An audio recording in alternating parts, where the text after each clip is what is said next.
Welcome to Warhammer 40k 8th edition, battle report number 21, 1850 points of Tzeentch versus Ultramarines. This will be the chapter approved Maelstrom of War mission, kill confirmed, and we will be rolling for a random map deployment today.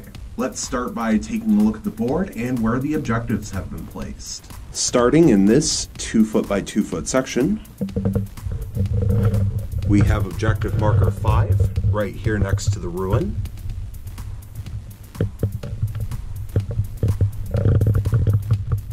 Moving over to this middle 2-foot by 2-foot section, we have objective marker 4 next to this crater.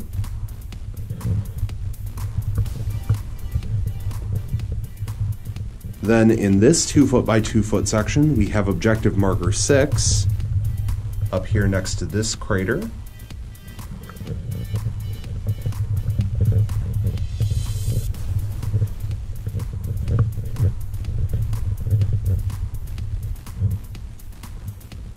And then in this 2-foot by 2-foot section, we have objective marker 1 right here inside of the ruin.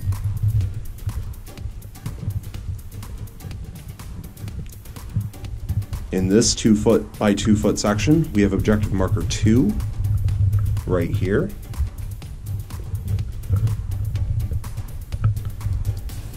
And then finally, in this 2-foot by 2-foot section, we have objective marker 3 right up here next to this crater. A reminder that the Ultramarines will have 9 command points for this battle, and Tzeentch will have 6 plus D3 thanks to Kairos Fateweaver. And so this is the dice that we will be using to roll for. The symbol is a 6. So here's the D3. And they just get 1 additional command point. So Tzeentch will have 7 command points and the Ultramarines will have 9. So first we need to roll for the random map deployment. And here's the dice roll. Getting a 4, which is hammer and anvil. On a roll of 1, 2, or 3, Tzeentch will begin deploying on the near side of the board, while the Ultramarines will deploy on the far side. On a 4, 5, or 6, the Ultramarines will deploy on the near side, and Tzeentch will deploy on the far side. So here's the dice roll. Getting a 1, so Tzeentch will deploy on the near side and the Ultramarines will deploy on the far side. On a roll of a 1, 2, or 3, Tzeentch will begin deploying first, and on a 4, 5, or 6, the Ultramarines will begin deploying first. Getting a 1 again, so Tzeentch will begin deploying first. We'll be back after the deployment. Both armies have now finished their deployment. Tzeentch began deploying first, but the Ultramarines finished deploying first, so the Ultramarines will go first unless Tzeentch is able to seize the initiative. We will start by taking a look at the Tzeentch deployment zone, starting with these 2 Soul Grinders, which both took advantage of the stratagem Denizens of the Warp for 2 command points apiece in order to be placed in the warp. And then at the end of any movement phase, they can deep strike down onto the battlefield, over 9 inches away from any enemy models. And so this will take Tzeentch from 7 starting command points down to 3 for the remainder of the battle.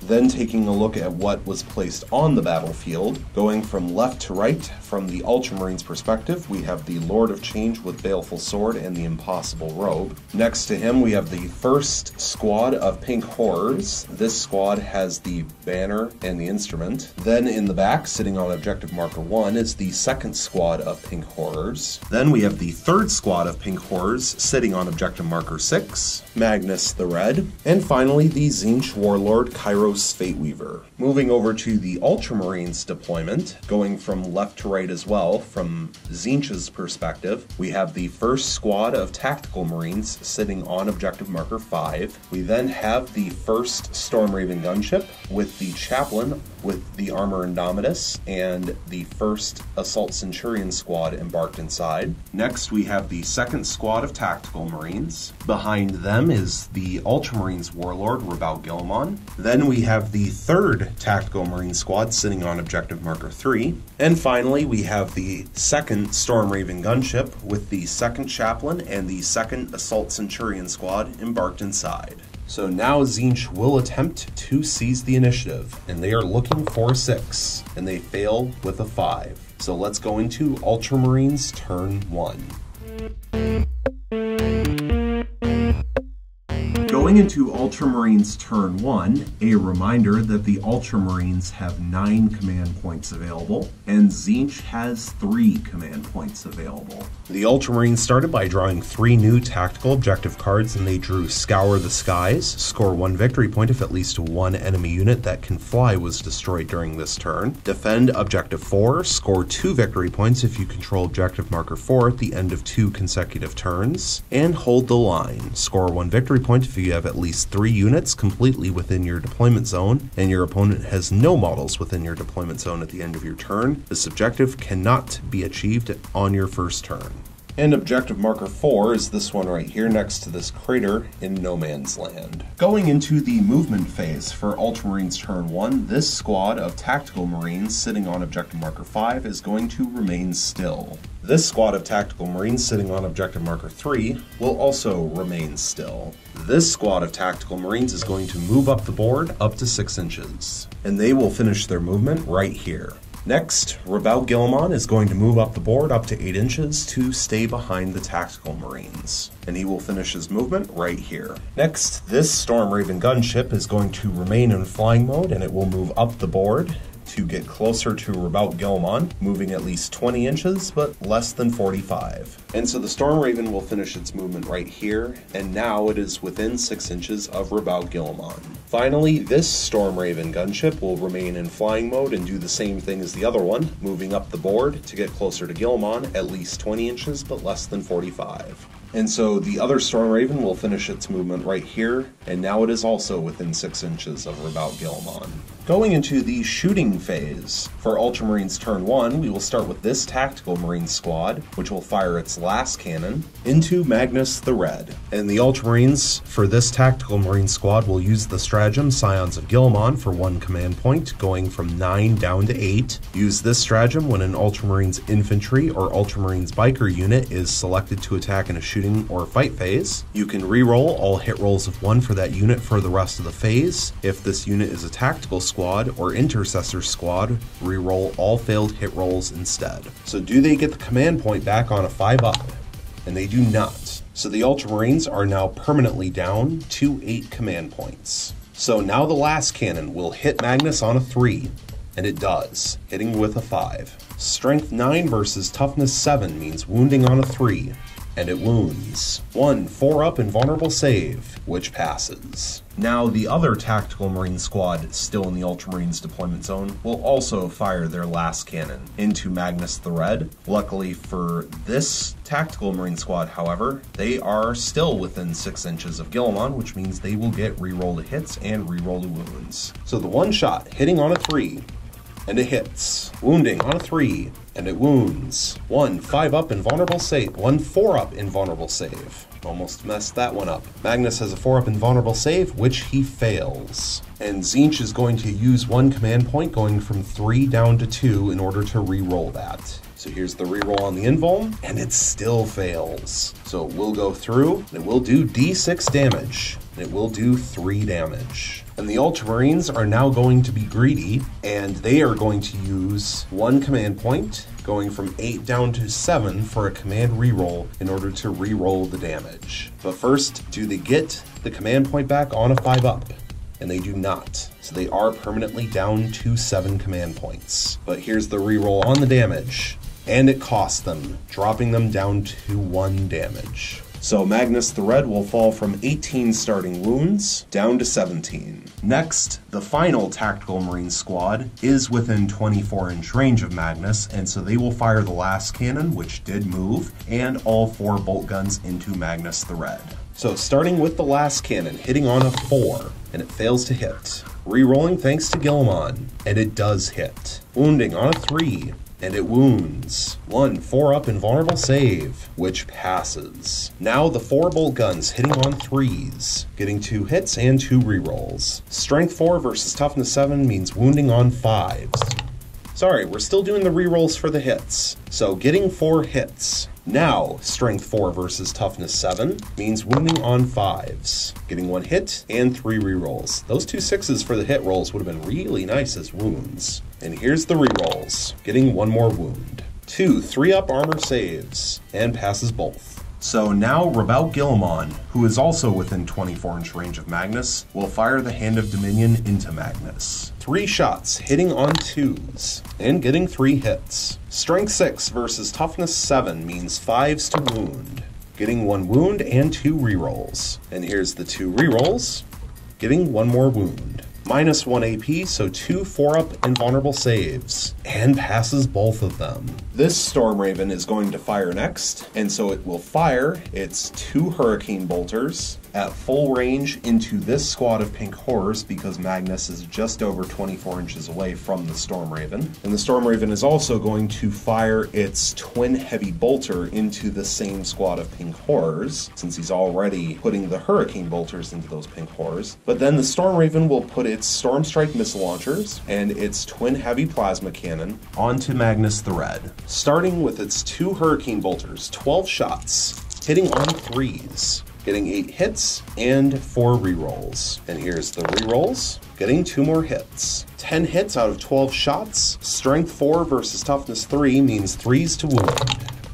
And getting 10 wounds right off the bat. 10 4-up invulnerable saves. Passes 5 and fails 5. So 5 regular pink horrors will go down, leaving 5 left alive in the squad. Now for the twin heavy bolter, 6 shots hitting on 3s, getting 3 hits and 3 rerolls. And here's the rerolls, getting only 1 more hit. Strength 5 versus Toughness 3 means 3s to wound, getting 3 wounds and 1 reroll. And here's the reroll, still failing to wound. 3 4-up invulnerable saves, passes 2 and fails 1. And so 1 more regular pink horror will go down, leaving 4 left. Now for the 2 Storm Strike missile launchers into Magnus the Red, hitting on 3s, getting 2 hits. Strength 8 versus Toughness 7 means 3s to wound, getting 1 wound and 1 reroll. And here's the reroll, still failing to wound. The Ultramarines apparently like rolling 1s today. 1 4-up invulnerable save, which passes. So finally, the twin heavy plasma cannon will fire supercharged shots. 2 D3 shots, getting 4 shots.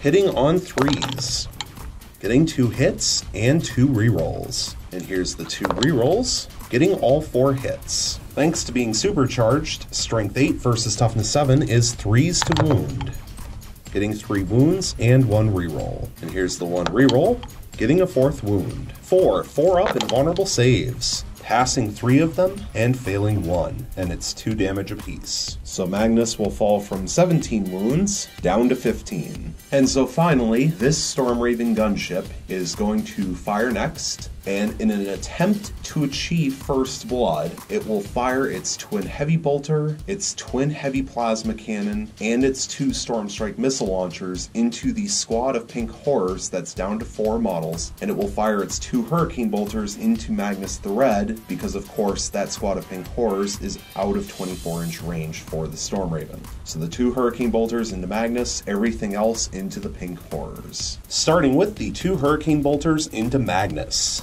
12 shots hitting on 3s, getting 3 misses and 1 cocked dice, but 8 hits. And here's the cocked dice, which also hits. So 3 rerolls, getting 1 more hit. 10 hits out of 12 shots. Strength 4 versus Toughness 7 means wounding on 5s, getting 2 wounds and 8 rerolls. And here's the rerolls, getting 2 more wounds. No AP, so 4 3-up armor saves.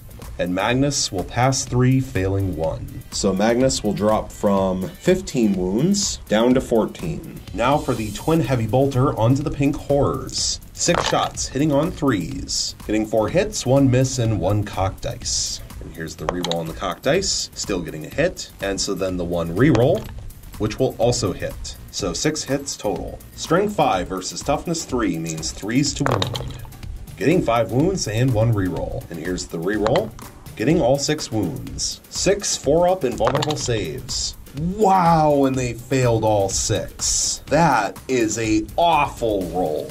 And so that will kill off the 4 remaining models in this pink horror squad, and that will be first blood. And that will mean, of course, that the 2 Storm Strike missile launchers and the twin heavy plasma cannon on the Storm Raven go to waste, because they declared against the Pink Horrors. But to be fair, I was not expecting the Pink Horrors to fail 6 4-up invulnerable saves in a single roll. And so that's the end of the Ultramarine shooting phase. There are no charges to declare in the assault phase, as there's nothing within 12 inches. There is nothing to resolve in the fight phase, as there's no one who charged and or locked in combat. And because the Pink Horror squad was completely wiped out, that means there is nothing to resolve in the morale phase. And so taking a quick look at the tactical objective cards, the Ultramarines failed to complete Scour the Skies. They have not finished defending Objective 4, and they have not completed Hold the Line, because for one thing, you're not allowed to complete it on your first turn, but also the Ultramarines now do not have 3 units completely within their own deployment zone. They only have 2. And so because of that, the Ultramarines are going to throw away Hold the Line. And so at the end of Ultramarines turn 1, the score currently sits, thanks to First Blood, 1 victory point for the Ultramarines and 0 victory points for Tzeentch.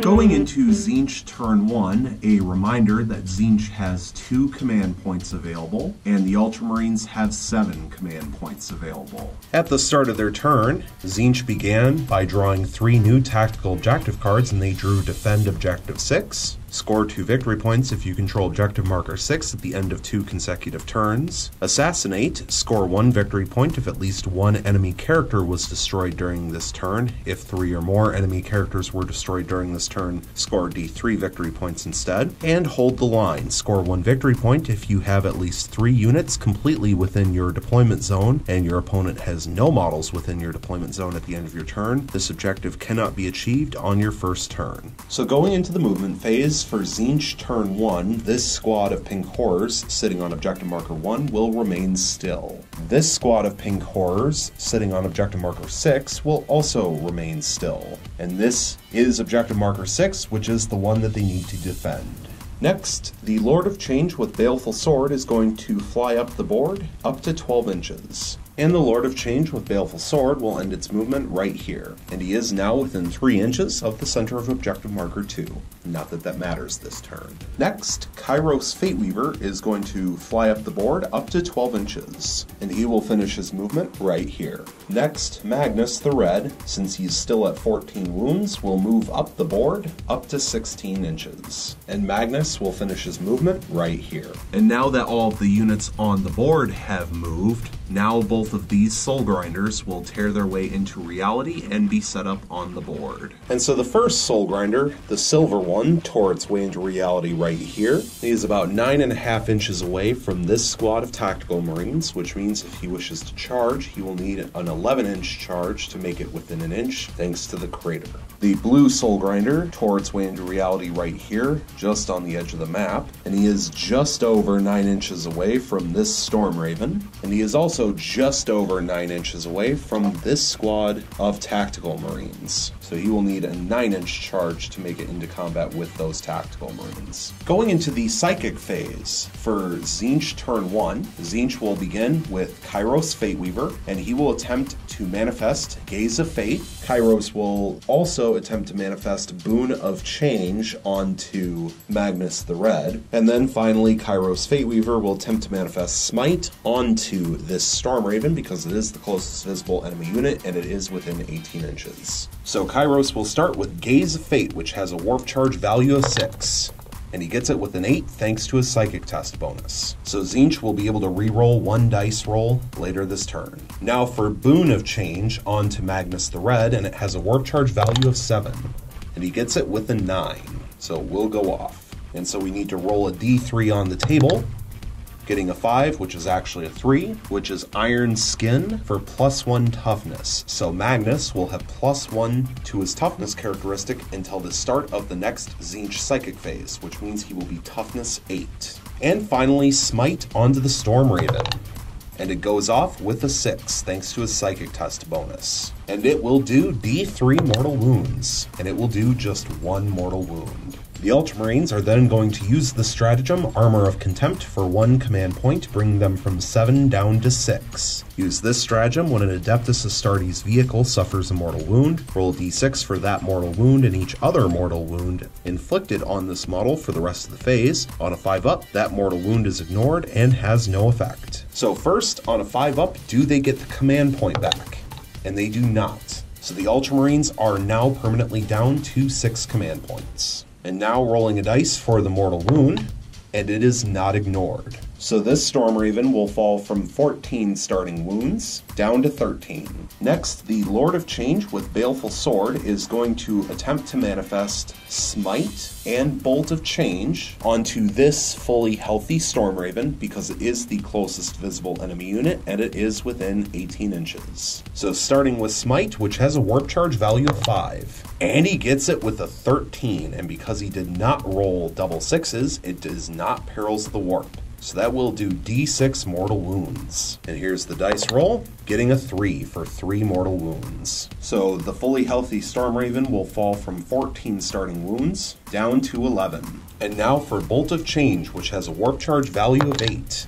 And he gets it with an 8, thanks to his Psychic Test bonus. And so it will do d3 mortal wounds, and it will do 2 mortal wounds. So this Stormraven will now fall from 11 wounds down to 9. Finally, Magnus the Red will go, and he will attempt to manifest Diabolic Strength onto himself, Death Hex onto Rabaut Guilliman, since Guilliman is within 12 inches, and Smite onto the Stormraven that's down to 13 wounds and has the Armor of Contempt because it is the closest visible enemy unit and within 18 inches. So starting with Diabolic Strength onto himself, which has a warp charge value of 6, and he gets it with a 10.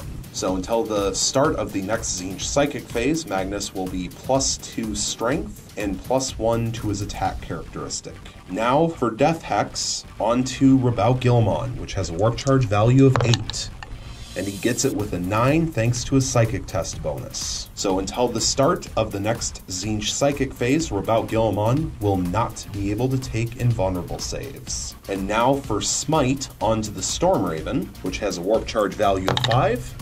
And he gets it with a 13 as well, just like the Lord of Change. And it does not cause perils because it's not a double 6. And unfortunately for the Ultramarines, thanks to Magnus's special Smite, it will do 2d6 mortal wounds. So 2d6 mortal wounds, and it will do 7.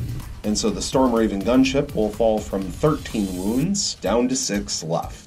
And now that all of the Psychers have gone, Tzeentch is going to use the stratagem Magical Boon for 1 command point, bringing them from 2 down to 1 left. Use this stratagem at the end of your Psychic phase. Select a Tzeentch Demon Psyker from your army. It can immediately attempt to manifest 1 additional Psychic power this turn. And the target of this stratagem will be Magnus the Red, and Magnus will attempt to manifest Warp Time onto himself. And Warp Time has a warp charge value of 6. And he gets it with a 10 thanks to his Psychic Test bonus. So he may now move again as if it were the movement phase. And so after his additional 16 inches of movement, thanks to Warp Time, Magnus will end up here on top of this ruin. He is just over an inch away from this Stormraven. I would have put him down on the ground, but because of the way that his wings are positioned, it made him very difficult to fit on the ground next to the Stormravens and Guilliman. So I put him up here, and he is exactly 6 inches away from Rabaut Guilliman, ground-wise, not counting the height, which doesn't actually matter in terms of charge distance for him since he can fly, so he can just jump down. So he will need a 5-inch charge to get into combat with Guilliman, and obviously he's right next to the one Stormraven. So going into the shooting phase, for Tzeentch turn 1, this Soul Grinder is going to fire everything that it has into this squad of Tactical Marines. Starting with the Harvester Cannon, 3 shots hitting on 5 since he moved, and getting 1 hit. Strength 7 versus Toughness 4 means a 3 to wound,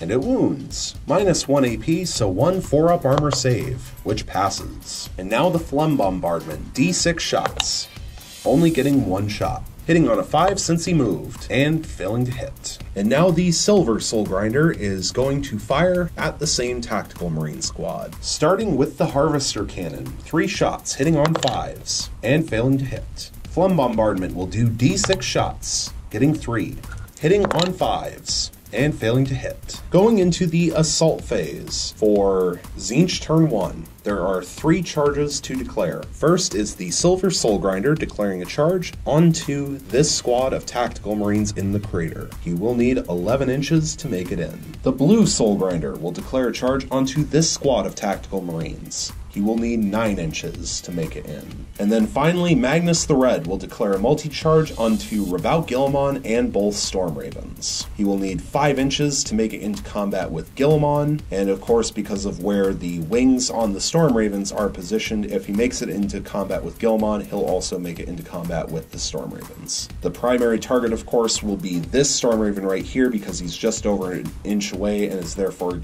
guaranteed the charge. And so we will start with Magnus the Red, which means we first need to resolve Overwatch. So we will start with Rabout Guilliman and his Hand of Dominion, 6 shots in rapid fire range, hitting on 6s, and all fail to hit.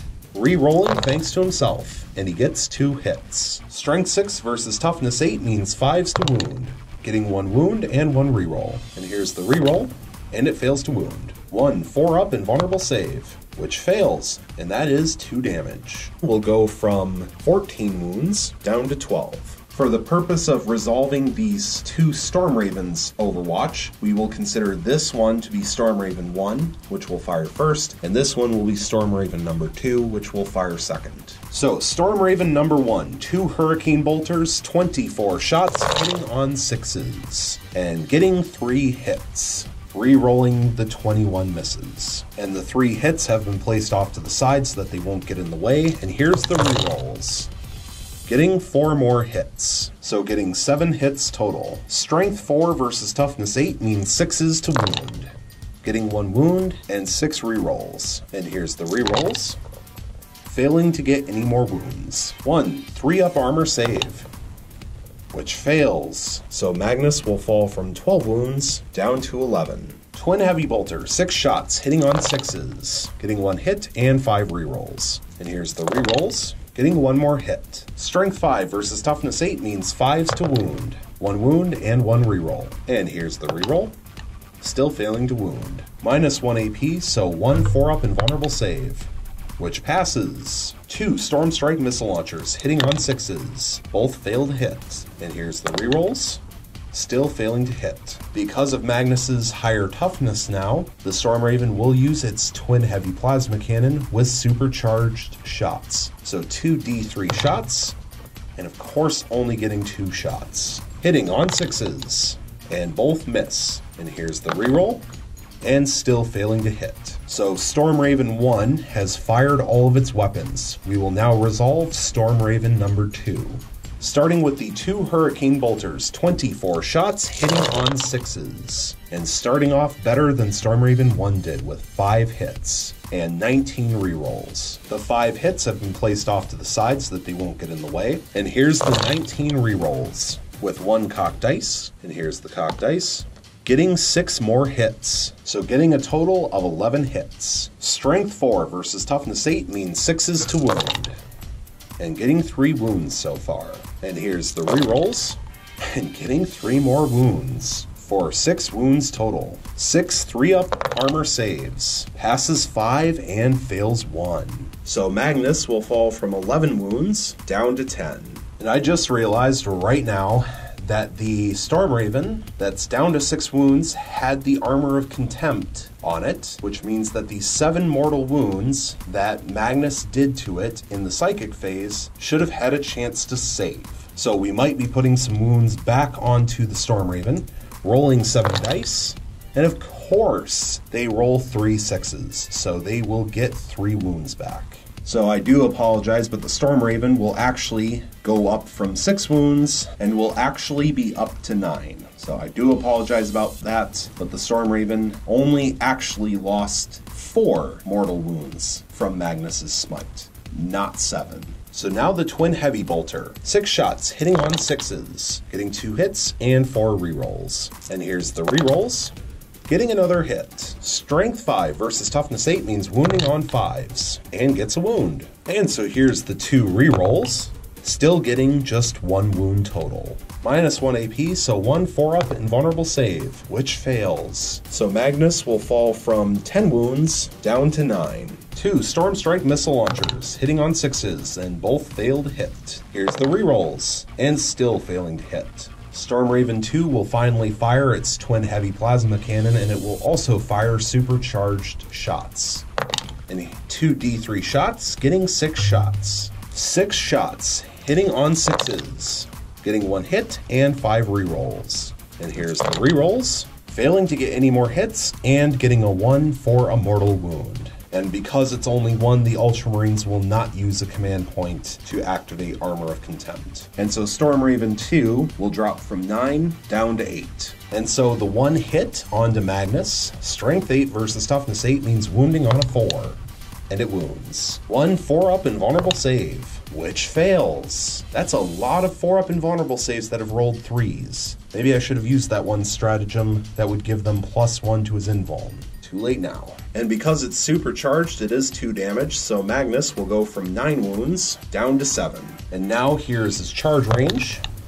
And he gets the 5 inches that he needs to make it just within an inch. And so now Magnus the Red is within an inch of Guilliman, Storm Raven number 2, and Storm Raven. Next, we will resolve this Soul Grinder charging into those Tactical Marines. Starting with the last cannon in Overwatch, hitting on a 6, and it fails to hit. 4 bolt guns, hitting on 6s in rapid fire range, and all fail to hit. Now for the charge distance from the Soul Grinder, and it needs 9 inches.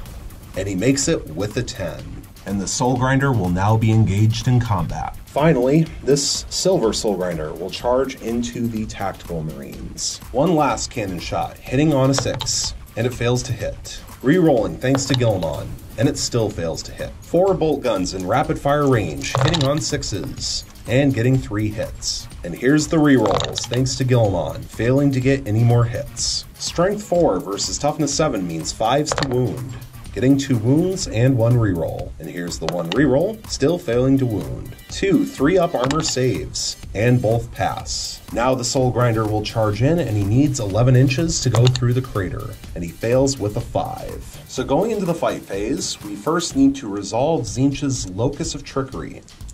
Rolling 2 dice, taking away the highest, which means hit rolls of 2 will not count. Unfortunately for Tzeentch, Magnus is not in a Chaos Demons detachment. He is in a Thousand Suns detachment, which means he does not benefit from the Locus of Trickery, which means that was a worthless roll. And so we will start in the fight phase by resolving Magnus the Red first. So Magnus the Red, because he is down to 7 wounds, has 6 attacks base, but he gets +1 for Diabolic Strength, so he is up to 7 attacks in total with his Blade of Magnus. And so he will place 1 attack onto Guilliman, and then 3 attacks onto each Storm Raven, for a total of 7 attacks. And so Magnus will start by attacking Storm Raven number 2, the Storm Raven that is currently down to 8 wounds. So the Blade of Magnus, 3 attacks, hitting on 2s, getting 3 hits, and thanks to the special rule, Death to the False Emperor, when attacking an Imperium unit, if he gets a hit roll of a 6, generates an additional attack.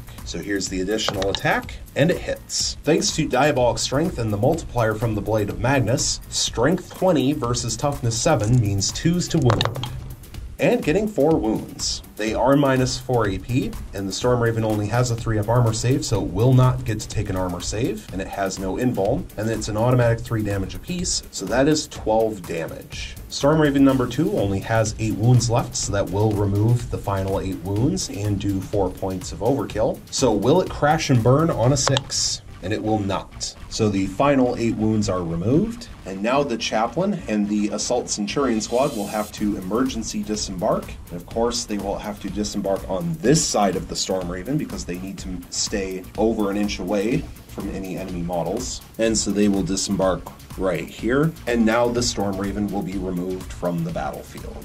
And so this is what it looks like after the Storm Raven has been removed, with these units around where the base of the Storm Raven used to be. And so now they have to roll a dice for each model that emergency disembarked, and any rolls of 1 will remove models from the battlefield. And of course they roll a 1, and the Ultramarines are going to use the command point for a command reroll going from 6 down to 5 in order to reroll that 1. But first, do they get the command point back on a 5? And they do not. So the Ultramarines are permanently down to 5 command points. And now rerolling the 1, which will pass, so no models will be removed. So now we will resolve the 3 attacks from Magnus the Red onto Stormraven number 1, the one that's still at 9 wounds. 3 attacks with the Blade of Magnus, hitting on 2s. 1 hit, which will generate an additional attack, and 2 rerolls. So first, here's the 2 rerolls, which will both hit, and then the additional attack, hitting on a 2, which misses, but here's the reroll, and it hits. So getting 4 hits out of 3 base attacks. Strength 20 versus toughness 7 means wounding on 2s. And once again, getting 4 wounds, which ignores armor, and so that will do 12 damage to a unit that only has 9 wounds left. Does it crash and burn on a 6? And it does not. So the final 9 wounds will be removed from this Stormraven, and then the models inside will have to emergency disembark. And they will finish their movement right here, with the chaplain right here behind this Centurion. And now, because the emergency disembarkation is over, the Stormraven will be removed. And so just like with the other Stormraven, with the units that emergency disembarked, we have to roll a dice for each model, and any rolls of 1 will remove them from the battlefield. And they do roll a 1, so 1 model will be removed. And so the Ultramarines will remove this Centurion, a regular Centurion, from the battlefield. And so now for the 1 attack from Magnus onto Guillemot, hitting on a 2, and it hits. Strength 20 versus toughness 6 means wounding on a 2. And it wounds. Minus 4 AP, and Guillemot has been death hexed, so he will have 1 6-up armor save, which he fails. And so Guillemot will drop from 9 starting wounds down to 6. The Ultramarines could spend command points to use the stratagem counteroffensive so that they could attack next, now that a charging unit from the Tzeentch army has gone, but the only unit left to attack on the Tzeentch side is the Soul Grinders, and therefore the only strategic place to use that stratagem would be on these tactical Marines, but because they're not armed with any close combat weapons that would be good against a Soul Grinder, the Ultramarines will not waste the command points on counteroffensive, so we will go right into the Soul Grinder resolving its attacks on the tactical Marines. And the Soul Grinder has 5 attacks base since it's full health, and it will put all 5 attacks onto the tactical Marines with its Warp Sword. So 5 attacks hitting on 4s. Hitting 1 hit and 4 rerolls. That is an awful dice roll. But thanks to the Warp Sword, it can reroll failed hit rolls. And that's a lot better, getting 4 hits total. Strength 8 versus toughness 4 means 2s to wound. And getting 4 wounds. Minus 3 AP, so 4 6-up armor saves. And they fail all 4 of them. And so, the 3 regular Marines with bolt guns and the Sergeant will be killed off. So now that the 3 bolt guns and the Sergeant have been removed, the Soul Grinder will consolidate up to 3 inches, right next to the wall, which does mean that the tactical Marine with the last cannon will be able to strike back.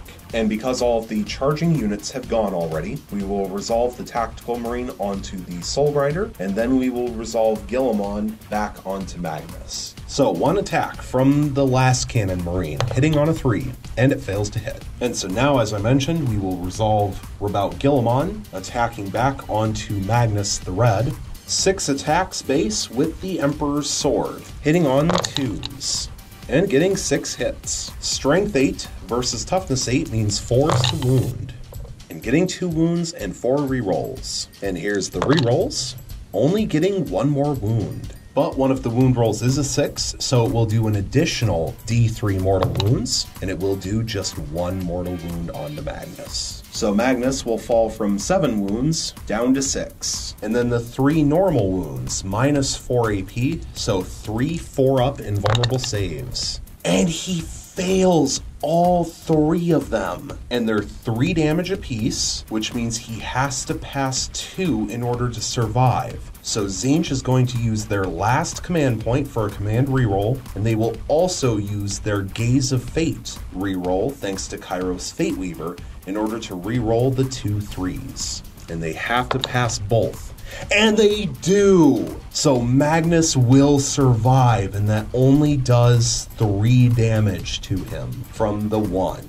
So Magnus will fall from 6 wounds down to 3 left. So going into the morale phase. For Tzeentch turn 1, this squad of tactical marines lost 4 models this turn, and the regular marine, even though he is an ultramarine, has a leadership of 8, which means he could fail. So on a roll of a 5 or a 6, they failed a morale check, but they pass with a 3. And this Centurion squad lost 1 model this turn. However, the Sergeant, as an Ultramarine, has a leadership of 9, and therefore it is impossible to fail a morale check after losing only 1 model. And so, taking a look at the tactical objective cards, Tzeentch is now 1 turn into defending objective 6, so obviously they will hold on to that for another turn. They failed to complete Assassinate, and because it's the first turn, they failed to complete Hold the Line. And Tzeentch is going to throw Hold the Line away, since they only have 2 units in their deployment zone. And so at the end of Tzeentch turn 1, the score currently sits at 0 victory points for Tzeentch and 1 victory point for the Ultramarines. Going into Ultramarines turn 2, a reminder that the Ultramarines have 5 command points available, and Tzeentch has 0 command points available. Also a reminder that the Ultramarines held on to Scour the Skies and defend Objective 4 from the previous turn, and so they draw 1 new one, which is behind enemy lines. Score 1 victory point if you have at least 1 unit completely within the enemy's deployment zone at the end of your turn. If you have at least 3 units within your opponent's deployment zone at the end of your turn, score D3 victory points instead. So going into the movement phase for Ultramarines turn 2, they will start with this lone tactical marine with the last cannon, who is locked in combat with the Soul Grinder, and he will fall back out of combat. So now he's farther back in the ruin and out of combat with the Soul Grinder. This squad of tactical marines will remain still. Rabout Gilmon will remain locked in combat with Magnus the Red. This tactical marine squad will remain still. This squad of assault centurions is going to move 4 inches up the board towards the Lord of Change. And so they will finish their movement right here, with the Centurion Sergeant being about 8 3/4 inches away from the Lord of Change with Baleful Sword. Next, this chaplain is going to move up the board up to 6 inches, and the chaplain will finish his movement right here. Next, this chaplain with the Armor Indomitus is going to move 6 inches over in this direction towards the blue Soul Grinder, and he will finish his movement right here. Finally, in the movement phase, these 2 Centurions are going to also move up to 4 inches towards the blue Soul Grinder, but they will also declare an advance. And so here's their advance roll, getting an additional 3 inches for 7 inches of total movement. And actually, they are within 12 inches of Rabout Gilmon, which means they get to add 1 to their advance rolls. So they will actually have 8 inches of total movement. And they will both finish their movement right here, with this Centurion, the normal one, being just within 8 inches of the Soul Grinder for the purpose of firing his flamers. And so going into the shooting phase for Ultramarines turn 2, we will start with this squad of Centurions firing its flamers into the blue Soul Grinder. Only this one is within 8-inch range, so you'll fire as 2 flamers. 2 D6 shots with the flamers, getting 3 shots. This weapon automatically hits, so getting 3 hits. Strength 4 versus Toughness 7 means 5s to wound, and getting 2 wounds. 2 3-up armor saves, fails 1 and passes 1.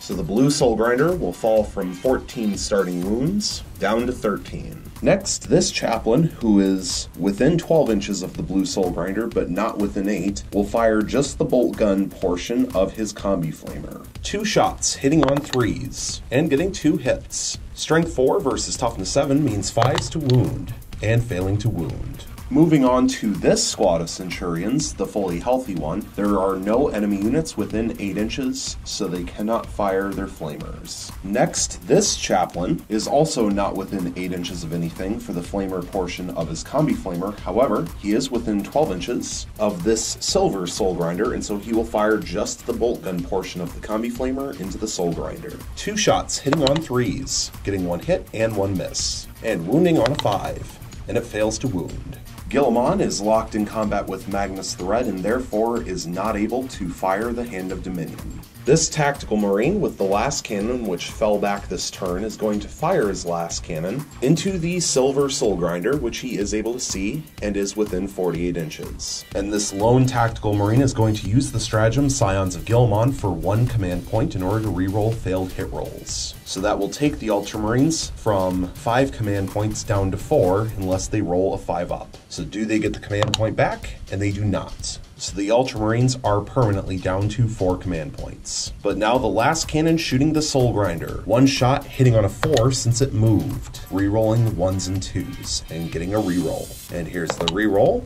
Still failing to hit. Now this squad of tactical marines sitting in the crater is going to fire all of its weapons into the Silver Soul Grinder, and all 4 of the bolt guns are within 12-inch range for rapid fire. Starting with the last cannon, which did not move in this squad, hitting on a 3, and it hits. Strength 9 versus Toughness 7 means wounding on a 3, and it wounds. 1 4-up invulnerable save, which fails. It will do D6 damage. And it will do 4 damage. This time the Ultramarines will not be greedy and try to reroll that. And so the Silver Soul Grinder will fall from 14 starting wounds down to 10. 8 bolt gun shots, hitting on 3s, getting 6 hits and 2 rerolls thanks to Guilliman. And here's the 2 rerolls, getting 1 more hit. Strength 4 versus Toughness 7 means wounding on 5s. Getting 3 wounds and 4 rerolls. And here's the 4 rerolls, and getting 2 more wounds. 5 3-up armor saves, and fails 3 of them. So the Silver Soul Grinder will fall from 10 wounds down to 7. Finally, this squad of tactical marines will fire. The last cannon is going to shoot into the Silver Soul Grinder, now that it's down to 7 wounds. And the 4 bolt guns are going to fire at 24-inch range into this squad of pink horrors sitting on objective marker 6. Starting with the last cannon, hitting on a 3. And it hits. Wounding on a 3. And it fails to wound, but getting a reroll, which still fails to wound. So now the 4 bolt guns into the pink horrors, hitting on 3s, getting 3 hits and 1 reroll. And here's the reroll, getting a 4th hit. Strength 4 versus Toughness 3 means 3s to wound, and getting 4 wounds. 4 4-up invulnerable saves, passing 2 and failing 2. And so 2 pink horrors will be removed, leaving 8 left in the squad. And at the end of the shooting phase, I do need to make one correction, and that is that the last cannon on the tactical marine that fell back from the Soul Grinder this turn should have been hitting on a 5 and not a 4, because you get -1 to your hit roll for moving while firing a heavy weapon, but they also have to subtract 1 from their hit rolls for falling back and shooting. And so I do apologize, he should have been hitting on 5s, re-rolling 1s and 2s, not hitting on 4s, re-rolling 1s and 2s. Luckily, he rolled a 1, and then the re-roll thanks to Scions of Guilliman was a 2, so both failed to hit anyways, but I do want to point out that I did make a mistake in saying that he hit on a 4. He should have only been hitting on 5s. So going into the assault phase, there are a few charges to declare. First is this chaplain, which did not advance, it only moved. He will declare charge onto the Soul Grinder, and he is about 8 3/4 inches away, which means he will need an 8-inch charge. This unit of Centurions will declare charge into the Lord of Change with Baleful Sword,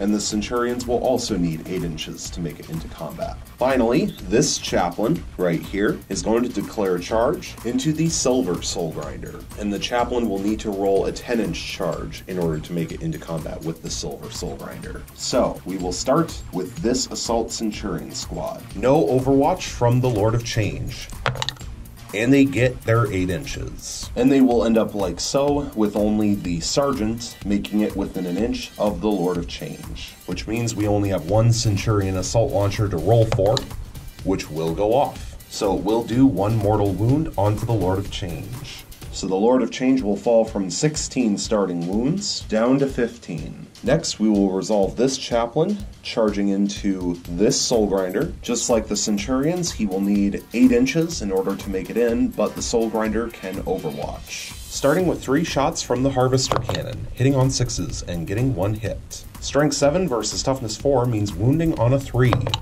and it wounds. -1 AP, so 1 3-up armor save thanks to the Armor Indomitus, which passes. Now D6 shots from the Phlegm Bombardment, and it will do 2 shots. Hitting on 6s, and getting 1 hit. Strength 8 versus Toughness 4. Means wounding on a 2, and it wounds. -2 AP, so 1 4-up invulnerable save, which fails. And because the Phlegm Bombardment does 3 damage apiece, they are going to use 1 command point, going from 4 down to 3 for a command reroll in order to reroll that invulnerable save. But first, on a 5-up, do they get the command point back? And they do not. So the Ultramarines are now permanently down to 3 command points, and here's the reroll for the invuln. And it still fails. So the Chaplain will fall from 4 starting wounds down to 1. And now does the Chaplain make the 8-inch charge? And he does, by rolling an 8 exactly. And so now the Chaplain is locked in combat with the Soul Grinder. Finally, this Chaplain will make its charge into the Silver Soul Grinder, starting with Overwatch from the Harvester Cannon, hitting on 6s, and getting a hit. Strength 7 versus Toughness 4 means wounding on a 3, and it fails to wound. D6 shots from the Phlegm Bombardment, and it will do 2 shots. Hitting on 6s, and getting a hit. Strength 8 versus Toughness 4 means wounding on a 2, and it fails to wound. Now for the 10-inch charge, and it fails. And they've already used a command reroll, so they cannot reroll the charge. And he is within 12 inches of Guilliman, so he can add 1 to the charge distance, but that would only make it a 6-inch charge, and so it would still fail since he needed a 10. Which reminds me that these Centurions were also within 12 inches of Guilliman, and so they would be able to add 1 to their charge rolls. However, an extra inch would not put either of these 2 Centurions within an inch of the Lord of Change. So they still would have only received the 1 Centurion Assault Launcher roll. And so going into the fight phase, we will start with this Centurion Assault Squad resolving its attacks onto the Lord of Change. And so they will pile in up to 3 inches. And so now 2 of them, one of them being the Sergeant, are now almost in base to base with the Lord of Change, and all 3 are either within an inch or within a model that's within an inch of the Lord of Change, so all 3 will be in combat. And so we will start with Tzeentch's Locus of Treachery. Or Locus of Trickery, I should say. So we roll 2 dice, take away the highest, which means hit rolls of 1 will not count, and they didn't anyways. So the Centurion Assault Squad has 7 attacks base, 3 from the Sergeant and 2 from each of the normal Centurions with their siege drills. 7 attacks hitting on 3s. And that is a horrible dice roll, getting 2 hits. And of course they have no rerolls. Strength 10 versus Toughness 7 is 3s to wound, and getting 1 wound. Thanks to the Impossible Robe, 1 3-up invulnerable save, which passes. So now this Chaplain will strike against the Soul Grinder. 3 attacks with the Crozius Arcanum, hitting on 2s, and getting 3 hits. Strength 5 versus Toughness 7 means wounding on 5s, and getting 1 wound. -1 AP, so 1 4-up invulnerable save, which passes. And now all of the charging units have gone, so Guilliman, which is the only other Ultramarines unit that is locked in combat, will now attack Magnus. 6 attacks base with the Emperor's Sword, hitting on 2s, getting 5 hits and 1 reroll. And here's the reroll, getting a 6th hit. Strength 8 versus Toughness 8 means wounding on 4s, and only getting 1 wound and 5 rerolls. Still only getting 3 wounds total. However, 2 of them are 6s, which do D3 automatic mortal wounds apiece. So here's the 2 D3 mortal wounds, and it does 3 mortal wounds. And so that will finish off the final 3 wounds on Magnus, and he will be removed from the battlefield. And Guilliman will not consolidate. So next we will resolve the attacks from the Soul Grinder onto the Chaplain. Since the Soul Grinder is at 13 wounds, he has 5 attacks base, and he will use all 5 attacks on the Chaplain with the Warp Sword, hitting on 4s, getting 2 hits and 3 rerolls thanks to the Warp Sword. And here's the rerolls, and getting all 5 hits. Strength 8 versus Toughness 4 means 2s to wound, and getting 4 wounds. -3 AP, so the Chaplain is going to pop the Force Field on the Armor Indomitus, so 4 3-up invulnerable saves. And he still fails 2 of them. And because the chaplain is not able to reroll both. He'd only be able to reroll one thanks to a command point, and he only has one wound left. He is guaranteed to die, so they will not waste any command points. So 6 damage goes through, which will take off the 1 remaining wound onto the chaplain, and he will be removed from the battlefield, and the Soul Grinder will not consolidate, because he'd have to consolidate towards the tactical marine with the last cannon, and it would be better for him to move closer and charge the Centurions in the next turn.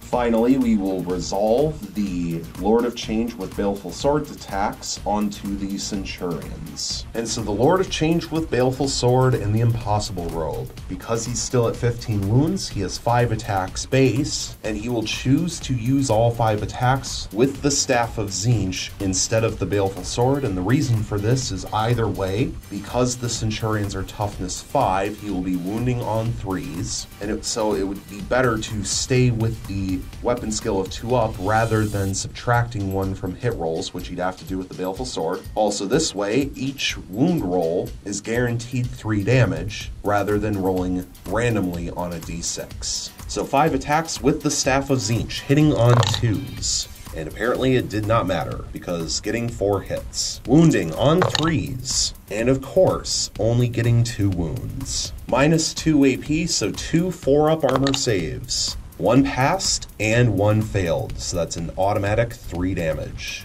And so that 3 damage will kill off a full Centurion unless the Ultramarines use a command point to re-roll that armor save. However, they only have 3 command points left, and if they save the 3 command points, they could then use the stratagem Honor the Chapter, which costs 3 command points in order for that Centurion squad to be able to attack again. Now, they could potentially get the command point back on a 5-up, but if they fail to do so, then they forfeit their chance to use Honor the Chapter, and there's a chance that even with the reroll, they will still fail the armor save. And so the Ultramarines are going to not use a command point to reroll the armor save, which will kill off 1 full Centurion. And so the 1 Centurion in the back will be removed. And so now the Ultramarines will use their final 3 command points for the stratagem Honor the Chapter. Use this stratagem at the end of the fight phase. Select an Adeptus Astartes infantry or Adeptus Astartes biker unit. That unit can immediately fight for a 2nd time. And obviously it will be the Centurions who attack for a 2nd time, but first, rolling 3 dice and any 5-ups will give them command points back. And all 3 fail to get 5-ups, which means the Ultramarines are now permanently out of command points. And so because one of the Centurions was killed, the Assault Centurion squad now only has 5 attacks base with their siege drills, hitting on 3s. Wow, and still getting a terrible hit roll. Only 1 hit. Why can this Assault Centurion squad not hit anything? This is why it's very important to always have rerolls around, because of stuff like this. Strength 10 versus Toughness 7 means wounding on a 3, and it wounds. 1 3-up invulnerable save thanks to the Impossible Robe, which passes. So the Centurion squad, with 2 sets of attacks, did nothing other than 1 mortal wound from the Centurion assault launcher onto the Lord of Change. And so going into the morale phase for Ultramarines turn 2, this squad of Assault Centurions lost 1 model this turn. However, the Sergeant has a leadership of 9 thanks to being an Ultramarines, and so it is impossible for them to fail a morale test after only losing 1 model. This squad of Pink Horrors lost 2 models this turn, and they have a leadership of 7, which means they could fail if they rolled a 6. And so here's their morale check.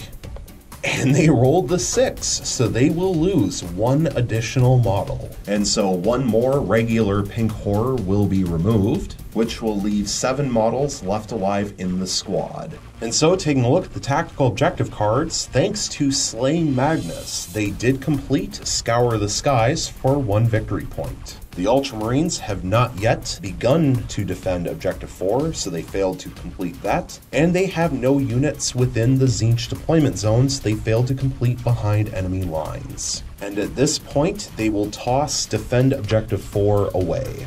And so, at the end of Ultramarines Turn 2, the score currently sits at 2 victory points for the Ultramarines and 0 victory points for Tzeentch.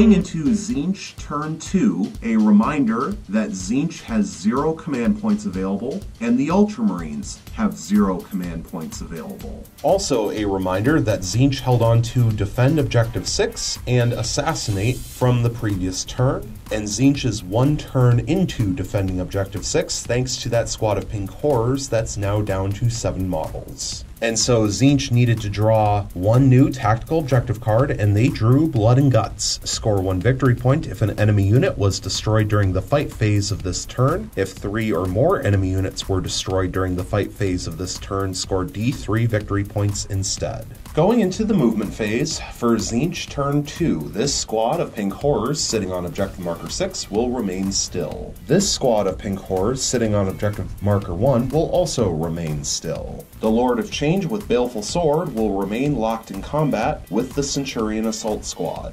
Kairos Fateweaver is going to fly up the board up to 12 inches, and he will finish his movement right here. The blue Soul Grinder with 13 wounds left is going to move up to 8 inches towards the 2-man Assault Centurion squad, and he will finish his movement right here just over an inch away. This silver Soul Grinder, which is now down to 7 wounds, is going to move up to 6 inches up the board towards the Ultramarines, and he will finish his movement right here. Going into the Psychic phase for Tzeentch turn 2, we will begin with the Lord of Change, who will manifest Smite onto the Centurions. Smite has a warp charge value of 5, and he gets it with a 10, thanks to his Psychic test bonus. So it will do D3 mortal wounds, and of course it will do 3 mortal wounds. And so all 3 of those mortal wounds will go on to the final regular Centurion, who is then removed from the battlefield. Finally, the Lord of Change with Baleful Sword will attempt to manifest Boon of Change onto himself.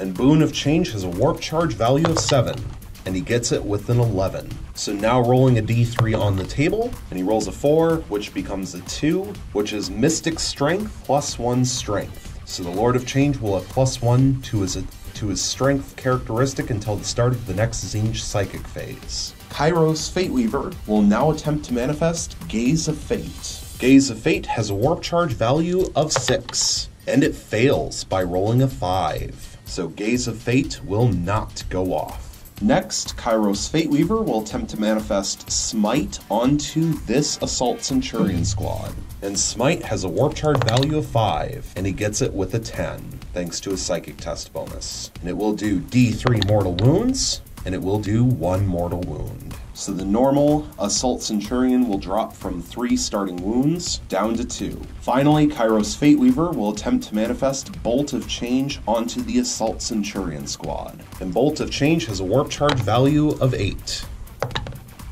Any perils with a double 1. However, thanks to Kairos' Warlord trait, Tyrant of the Warp, on a 2-up, he ignores the perils, and he does. His Warlord trait is Tyrant of the Warp. Roll a dice each time your Warlord suffers perils of the Warp. On a 2-up, your Warlord's Psychic Mastery is such that they do not suffer perils of the Warp. So Kairos Fateweaver will not suffer perils of the Warp, but Bolt of Change will not go off.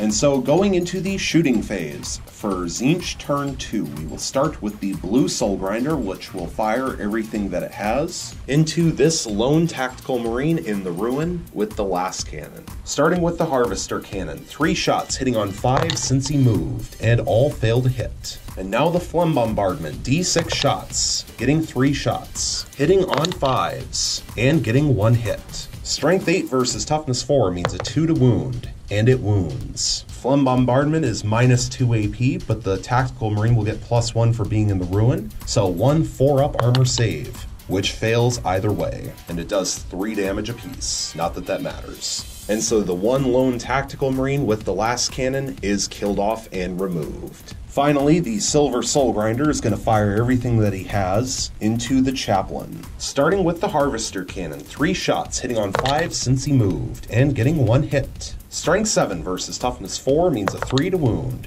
and it wounds. Minus 1 AP, so 1 4-up invulnerable save, which passes. Now the Phlegm Bombardment, D6 shots, getting 6 shots, hitting on 5s, and only getting 1 hit. Strength 8 versus Toughness 4 means wounding on a 2, and it wounds. 1 4-up invulnerable save, which fails. And the Ultramarines have no rerolls, and it does 3 damage. So this chaplain will fall from 4 starting wounds down to 1 left.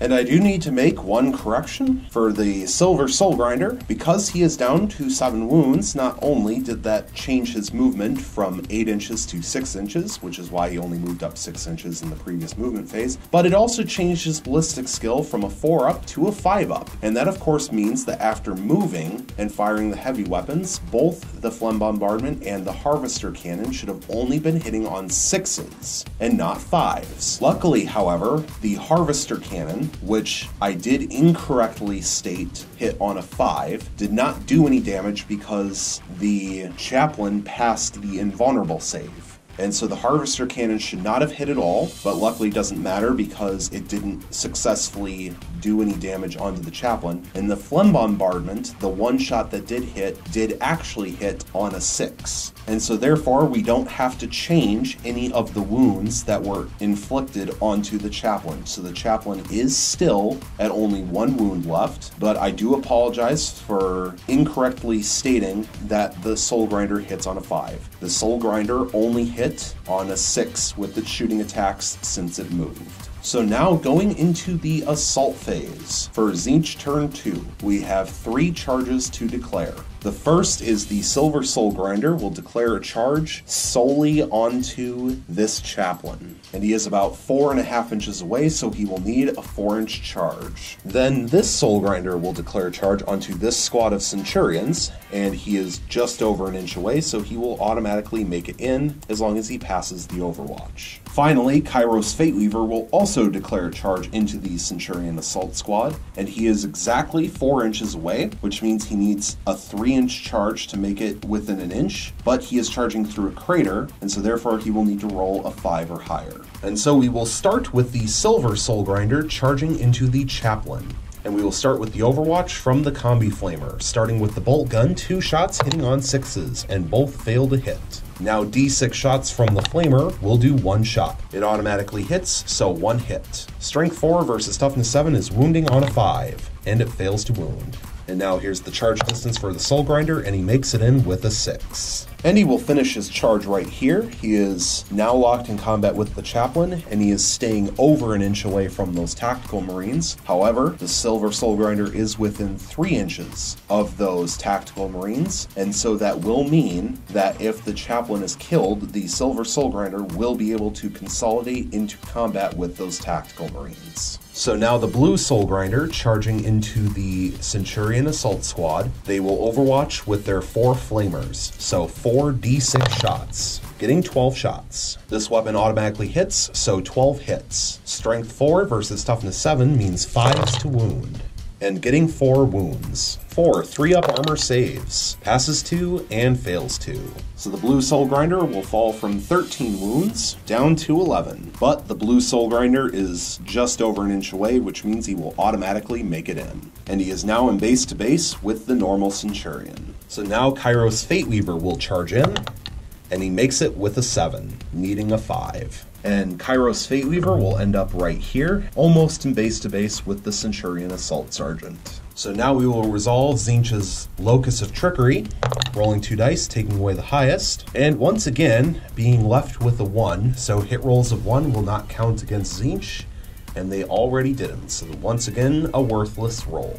So the first charging unit that will be resolved will be the Silver Soul Grinder onto the Chaplain. So the Silver Soul Grinder, because he's down to 7 wounds, has only 3 attacks base, and he will put all 3 attacks with the Warp Sword onto the Chaplain. Luckily, his weapon skill does not change, and so still hitting on 4s, getting 1 hit and 2 rerolls thanks to the Warp Sword. And here's the rerolls. Still rolling double 1s. Why can nothing hit this game? Strength 8 versus Toughness 4 means wounding on a 2, and it fails to wound. So now the Blue Soul Grinder will resolve its attacks onto the Centurion Assault Squad. This Soul Grinder, the blue one, is still at 11 wounds, so he still has 5 attacks base with the Warp Sword, hitting on 4s. And that's a better hit roll, getting 4 hits and 1 reroll thanks to the Warp Sword. And here's the reroll.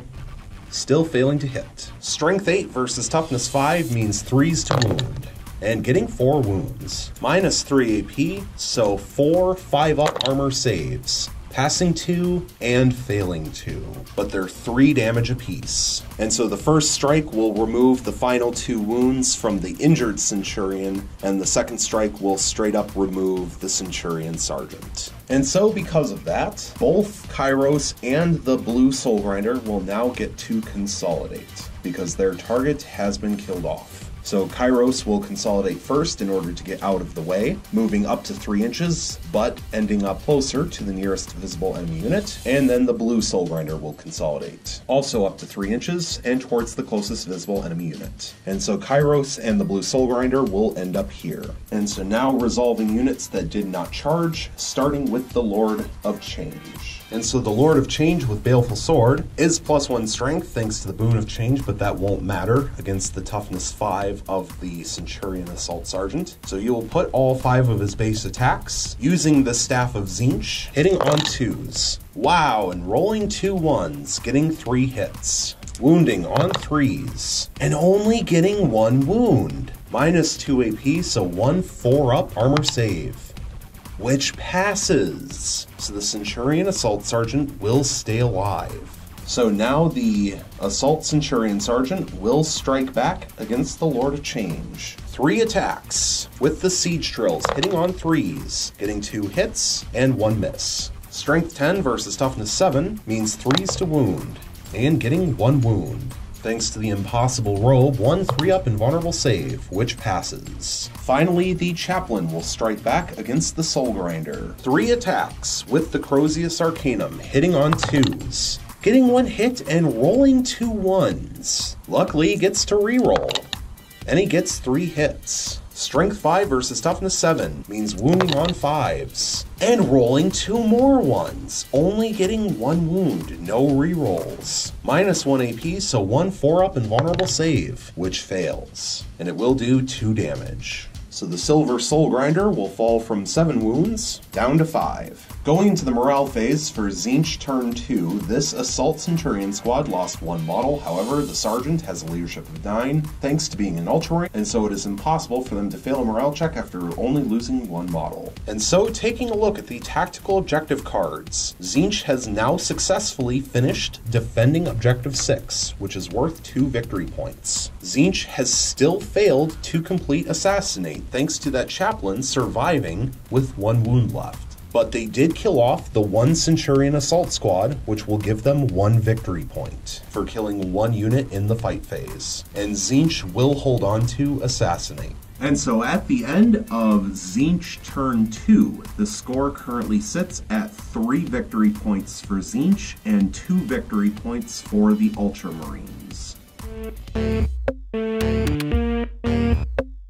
Going into Ultramarines turn 3, a reminder that the Ultramarines have 0 command points available, and Tzeentch has 0 command points available. Also a reminder that the Ultramarines held on to behind enemy lines from the previous turn.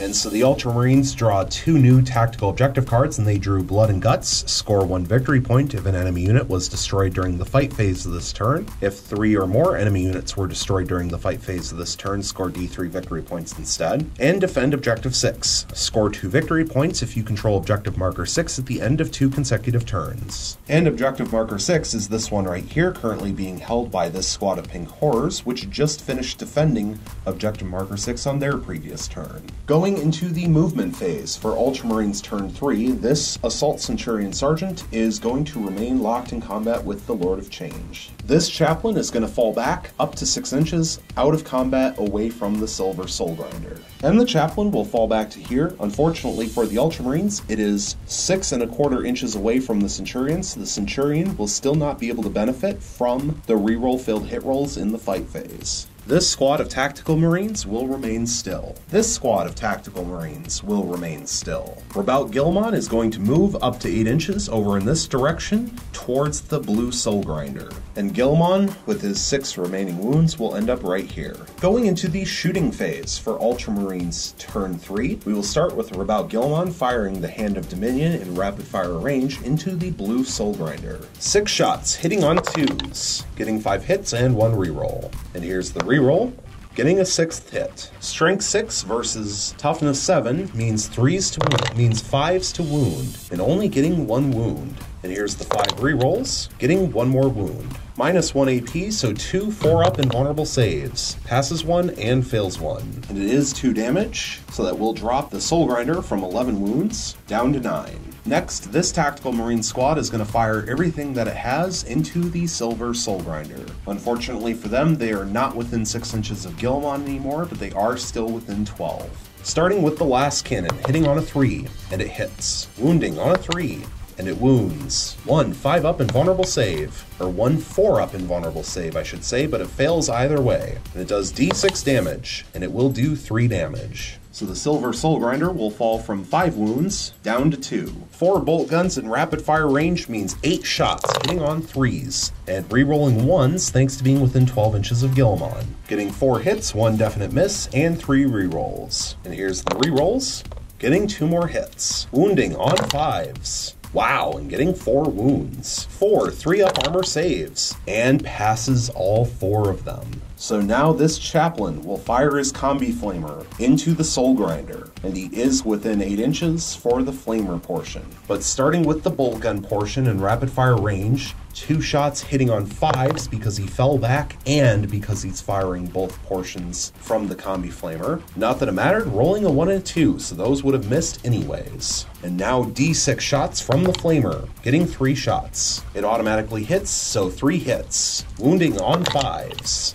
getting 1 wound. 1 3-up armor save, which passes. Finally, this squad of Tactical Marines is going to fire everything that it has into the Silver Soul Grinder, and only the Sergeant is within 12 inches for his bolt gun, so the 3 normal Marines with bolt guns will fire at full range, 1 shot apiece. The Sergeant will fire rapid fire for 2 shots with his bolt gun, and the last cannon will obviously just have the 1 shot. Starting with the last cannon, 1 shot hitting on a 3, and it hits. Wounding on a 3, and it fails to wound, but re-rolling thanks to Guilliman, and it wounds. 1 4-up invulnerable save, which passes. So now, the 5 bolt gun shots, hitting on 3s. Wow, and that's a bad hit roll. Getting 1 hit and 4 re-rolls. And here's the 4 re-rolls, getting all hits. Wounding on 5s. Getting 2 wounds and 3 re-rolls. And here's the re-rolls, getting 1 more wound. 3 3-up armor saves, passes 2 and fails 1. So the Silver Soul Grinder will fall from 2 wounds down to 1, but he will stay alive. So going into the assault phase, for Ultramarines turn 3, there are 2 charges to declare. The Ultramarines would really like to finish off that final wound on the Silver Soul Grinder, so this squad of Tactical Marines is going to declare a charge onto the Silver Soul Grinder. Unfortunately for them, of course, they are just over 2 inches away, which means charging through the crater, they have to subtract 2 from their charge roll, which means they need to roll a 4 in order to get the 2 inches to get them within an inch. So it is not a guaranteed charge, but those Tactical Marines are going to charge the Silver Soul Grinder, and then Guilliman is going to declare a charge solely onto the Blue Soul Grinder. And we will start with Guilliman first. So Overwatch from the Blue Soul Grinder, starting with the Harvester Cannon, 3 shots hitting on 6s and getting a hit. Strength 7 versus Toughness 6 means wounding on a 3. And it wounds. Guilliman's no longer death hexed, and it's -1 AP, so 1 3-up invulnerable save, which passes. D6 shots from the Phlegm Bombardment will do 2 shots, hitting on 6s and failing to hit. Here's Guilliman's charge roll, adding 1 to the result, and he gets a 6, which is 7 inches of charge, but Guilliman is only 6.5 inches away, and so the 7 will definitely make it in. And Guilliman will end up here, just within an inch of the Blue Soul Grinder, but staying over 3 inches away from Kairos Fateweaver, so Kairos Fateweaver will not be able to heroically intervene. So now we will resolve the Tactical Marines onto the Soul Grinder over here. Starting with Overwatch, 3 shots from the Harvester Cannon, hitting on 6s and getting 1 hit. Strength 7 versus Toughness 4 means wounding on a 3, and it fails to wound. D6 shots from the Phlegm Bombardment will do 5 shots, hitting on 6s and getting 2 hits. Strength 8 versus Toughness 4 means 2s to wound and getting 2 wounds. Minus 2 AP from the Phlegm Bombardment, but plus 1 thanks to the Crater, so 2 4-up armor saves. Passing 1 and failing 1. So 1 regular Marine will be removed, leaving 4 left alive in the squad. And here's their charge distance, needing at least a 4, and they get it with a 6. And so the Tactical Marines will end up right here, very wobbly on the edge of the crater. And so we will resolve the Tactical Marines first, which means first they can pile in. After the original charge, none of the 4 Tactical Marines were in base to base with the Soul Grinder so that they could all move this direction a little bit while then getting into base to base with the Soul Grinder. But this way, thanks to this model right here, they are now within 6 inches of the Chaplain in order to re-roll failed hit rolls. But first we have to resolve the Locus of Trickery from Tzeentch, taking away the highest, and so hit rolls of 2 will not count, and that will affect Guilliman. So starting with the Tactical Marines, there is 1 Sergeant and 3 regular Marines for 5 attacks base onto the Soul Grinder, hitting with their fists, hitting on 3s, re-rolling thanks to the Chaplain, and getting 3 hits and 2 re-rolls. And here's the 2 re-rolls, getting 1 additional hit. Strength 4 versus Toughness 7 means wounding on 5s, and getting 2 wounds. 2 3-up armor saves, and 1 of them fails, so that will kill the Soul Grinder since it's down to 1 wound. So does the Soul Grinder explode on a 6? And that's a cocked dice. So re-rolling the cocked dice, and it will not explode, rolling a 1. So the final wound on the Soul Grinder is removed, and then the Soul Grinder is removed from the battlefield. And then the Tactical Marines consolidated up to 3 inches towards the closest visible enemy unit, which is the Lord of Change with Baleful Sword. So now we will resolve Guilliman's attacks onto the blue Soul Grinder. 6 attacks base with the Emperor's Sword onto the Soul Grinder, hitting on 2s, re-rolling 1s. That's a lot of 6s. Getting 2 re-rolls, getting 2 more hits, but of course, thanks to the Locus of Trickery, the 2 does not count. But that happens after re-rolls, of course, and so only getting 5 hits. Strength 8 versus Toughness 7 means wounding on 3s. Ouch, and only getting 2 wounds with 3 re-rolls. And here's the 3 re-rolls, getting 3 more wounds, and 1 of them is a 6, which does an automatic D3 mortal wounds. So first, the automatic D3 mortal wounds, which will do just 1. So the Soul Grinder will fall from 9 wounds down to 8. 5 4-up and vulnerable saves, and passes 3, failing 2, and they're 3 damage apiece, so that is 6 damage. So the Soul Grinder will now fall from 8 wounds down to 2 left. And so now going into units that were either already locked in combat or were charged this turn, we will resolve the Assault Centurion Sergeant. 3 attacks, hitting on 3s.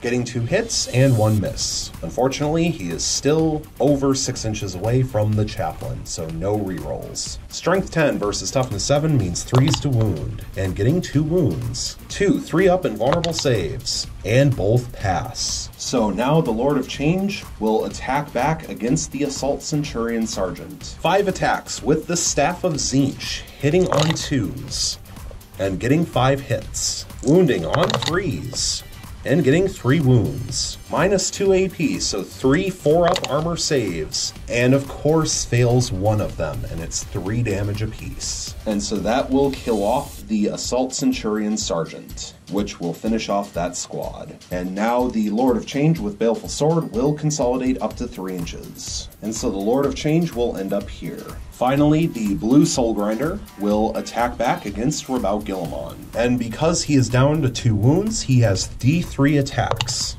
And he'll get 3 attacks. And because Guilliman is Toughness 6, he will attack with his Iron Claw. So 3 attacks hitting on 4s.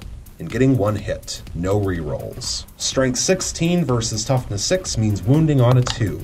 And of course rolling a 1. So no wounds. Going into the morale phase. For Ultramarines turn 3, this squad of Tactical Marines lost 1 model. However, the Sergeant has a leadership of 9 thanks to being an Ultramarine, and therefore it is impossible for them to fail a morale check after only losing 1 model. So taking a look at the tactical objective cards, the Ultramarines failed to complete behind enemy lines. They did, however, complete Blood and Guts thanks to those Tactical Marines killing off the Soul Grinder for 1 victory point. and they failed to complete Defend Objective 6, and so they will throw Defend Objective 6 away. And so at the end of Ultramarines turn 3, the score currently sits at 3 victory points for the Ultramarines and 3 victory points for Tzeentch. Going into Tzeentch turn 3, a reminder that both Tzeentch and the Ultramarines have 0 command points available. Also, a reminder that Tzeentch held on to Assassinate from the previous turn.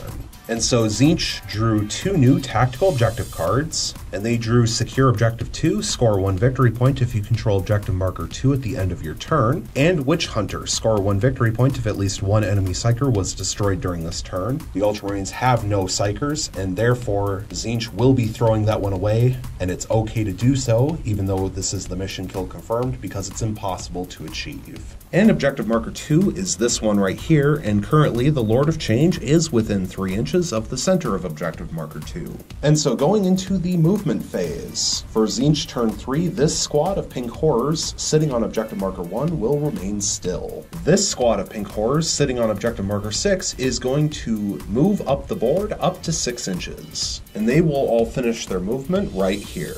This Soul Grinder is going to fall back away from Rabout Gilmon up to 4 inches, and he will finish his movement here. Kairos Fateweaver is now going to fly up the board up to 12 inches. And so Kairos will end up right here. He is just over an inch away from Gilmon, and he is just over 2 inches away from this Tactical Marine squad. Finally, this Lord of Change is going to reposition himself slightly so that he's a little bit closer to the Ultramarines, but still within 3 inches of the center of Objective Marker 2. And he will finish his movement right here. This way, he can still complete Secure Objective 2 this turn, but then in Tzeentch turn 4, he will be able to be that much closer to the Ultramarines at the start of his movement phase. So going into the Psychic phase, for Tzeentch turn 3, Tzeentch will begin by having this Lord of Change attempt to manifest Smite onto the Chaplain.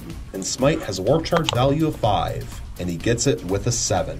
And the Chaplain only has the 1 wound left, so it does not matter how many mortal wounds it does. So the final wound on the Chaplain is removed, and the Chaplain is killed off and removed from the battlefield.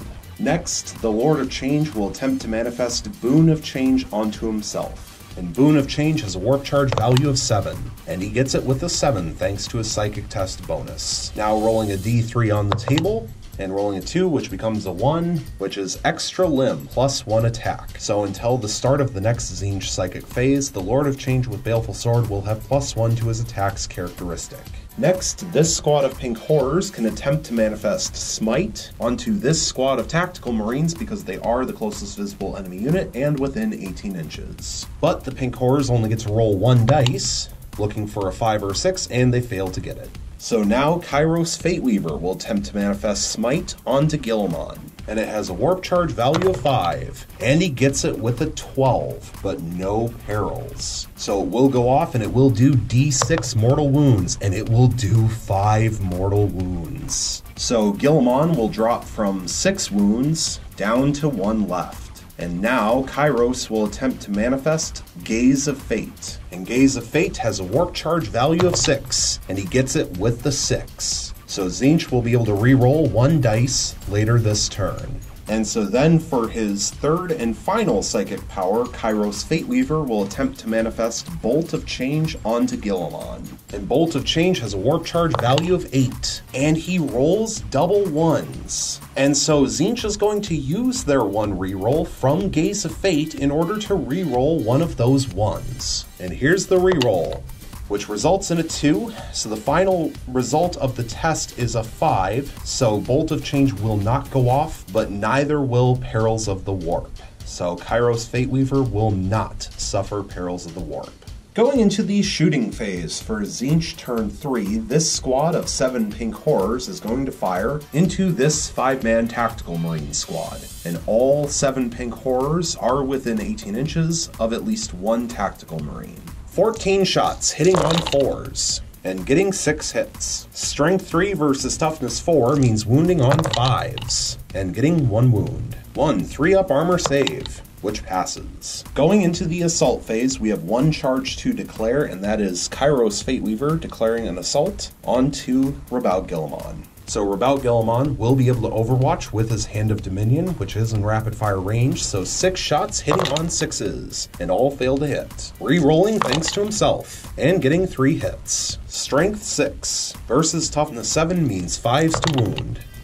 Getting 1 wound and 2 rerolls. And here's the 2 rerolls, getting 1 more wound. 2 4-up and vulnerable saves. Passes 1 and fails 1. And it will do 2 damage, so Kairos Fateweaver will drop from 16 starting wounds down to 14. But Kairos Fateweaver is just over an inch away, which means he will automatically make it in since he's not charging through a crater. And Kairos Fateweaver is now within an inch of Rabaul Guilliman, meaning he is therefore locked in combat. And if Guilliman is killed, Kairos will then be able to consolidate up to 3 inches, and he is within 3 inches of this Tactical Marine squad, so he could consolidate into combat with them if Guilliman is killed. So we will go into the fight phase, and we only have the 1 charging unit to resolve, which is Kairos Fateweaver onto Guilliman, and then if Guilliman survives, his attacks back. But first, we have to resolve the Locus of Trickery from Tzeentch, taking out the highest, and so hit rolls of 3 will not count. Kairos Fateweaver, since he has 14 wounds, has 5 attacks base, with his Staff of Tomorrow, hitting on 3s, and getting 4 hits. Strength 8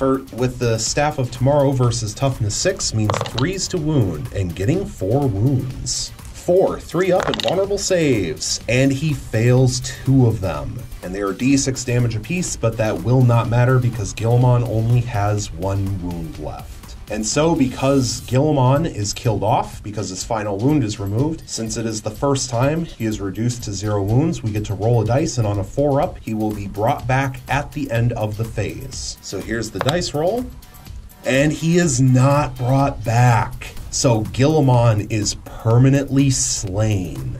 And so this will mean that the final wound is removed, and Guilliman is killed off and removed from the battlefield. And that is Slay the Warlord. And so then, as mentioned, before Kairos resolved his charge and his fight with Guilliman, he is within 3 inches of this squad of Tactical Marines here, which means now that Guilliman is killed, he will consolidate up to 3 inches, and he is now in combat with those Tactical Marines. And so the Tactical Marines will now pile in and strike against Kairos. And so here's how they finish their pile-in move. The Sergeant and the 3 regular bolt guns are either within an inch or within an inch of a person who's within an inch of Kairos, so they will get to attack back. The last cannon is too far away. 5 attacks hitting on 3s. And getting 5 hits. And that helps because, of course, 3s don't count against Tzeentch for this fight phase. Wounding on 5s. And getting 3 wounds. 3 4-up and vulnerable saves. And fails 2 of them. So Kairos will fall from 14 wounds down to 12. And then the last cannon will consolidate up to 3 inches in order to try to get a little bit closer so that next time it can fight. And they will finish right there. And so taking a look at the tactical objective cards, thanks to slaying the Chaplain and Guilliman, Tzeentch gets 1 victory point for Assassinate. Thanks to the Lord of Change with Baleful Sword, they also completed Secure Objective 2 for 1 victory point. And of course, the Ultramarines have no Psychers, so they failed to complete Witch Hunter, and therefore they will throw it away since it is impossible to achieve. And so at the end of Tzeentch turn 3, the score currently sits at 6 victory points for Tzeentch and 3 victory points for the Ultramarines. Going into Ultramarines turn 4, a reminder that the Ultramarines have 0 command points available, and Tzeentch has 0 command points available. Also a reminder that the Ultramarines had to hold on to behind enemy lines from the previous turn, and so they draw 2 new tactical objective cards, and they draw no prisoners, score 1 victory point if an enemy unit was destroyed during your turn. If between 3 and 5 enemy units were destroyed during your turn, score D3 victory points instead, and if 6 or more enemy units were destroyed during your turn, score D3 plus 3 victory points instead. And they also drew Advance, score 1 victory point if no unit from your army is within your deployment zone at the end of your turn.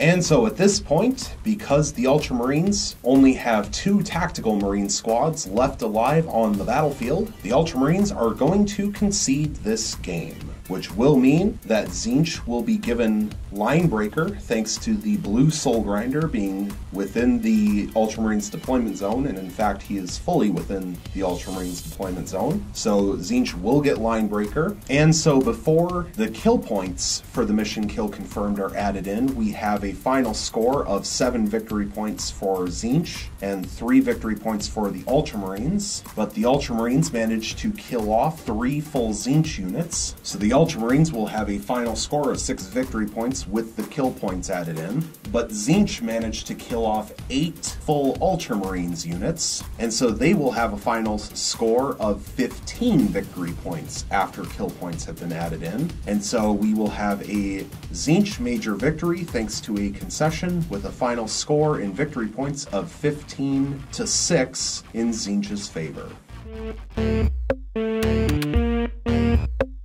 So now that the game is over, with the announcement that the Ultramarines have conceded the game to Tzeentch, which obviously gives Tzeentch a major victory, and also with the announcement of a final victory point score of 15-6 after the kill points have been added in Tzeentch's favor, I can go over 1 or 2 of my final thoughts on the game. And there's not really much to talk about in this game. First and foremost, the reason for why the Ultramarines conceded the game, it's pretty obvious. They have 9 models left on the board, and all 9 of them are regular tactical marines. 2 of them are armed with blast cannons, but 9 1 wound, toughness 4 tactical marines are not going to be able to take out the Lord of Change with the Impossible Robe and Baleful Sword, Kairos Fate Weaver, and a Soul Grinder. They're just not going to be able to do that. Not without getting slaughtered and killed off first. So it's pretty obvious, but the Ultramarines pretty badly lost that game and therefore needed to concede it away. One thing I can mention is that the